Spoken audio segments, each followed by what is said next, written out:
So a lot of people overlook pools at Smash tournaments, but I think it's a great place to see a lot of cool plays and to learn a lot. So I want to extract some cool plays from the first day of Genesis 6 pools and try and get some things that both you and I can take away to better our Smash Ultimate gameplay.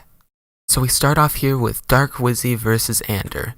And you see DarkWizzy he starts to get this cool string, this cool combo, clouds at 25%. And he down throw, and he immediately goes for the forward tilt to send him off stage. And this is something that's especially a lot better in Ultimate and a lot better against Cloud.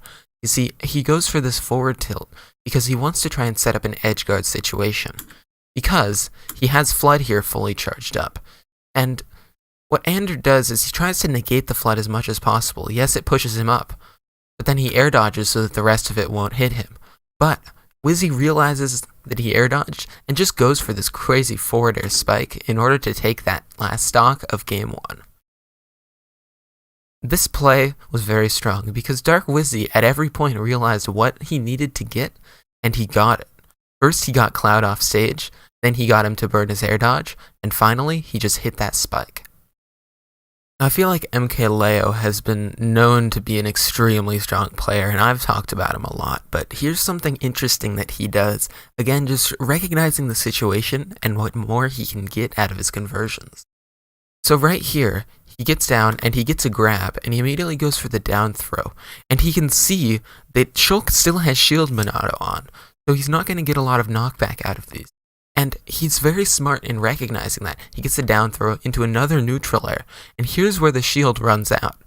And so after that neutral air doesn't send him very far at all because of the shield Monado, he's able to get another grab and continue to apply pressure and try and get more and more hits off of these combos.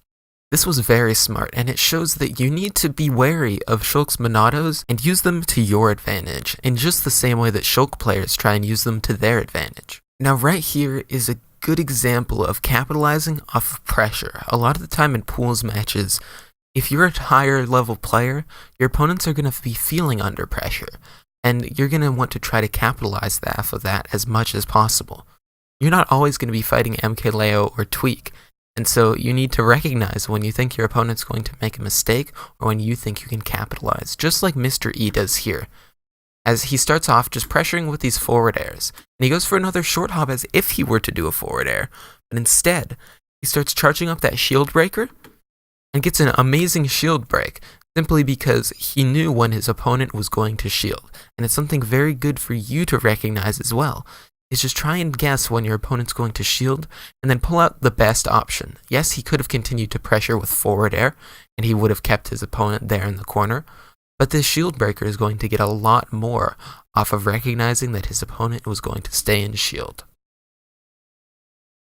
Now right here, I want to point out some cool things that Javi does.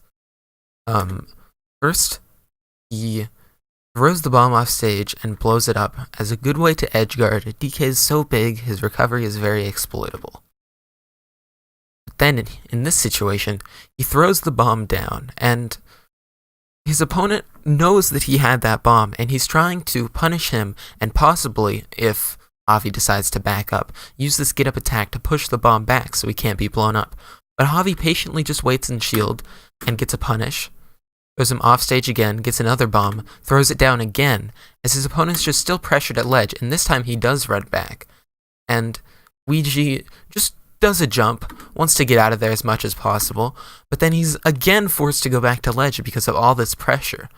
And so, Javi realizes it, knows he is forced to get up because he doesn't have invincibility, and just goes for that forward air to finish him off.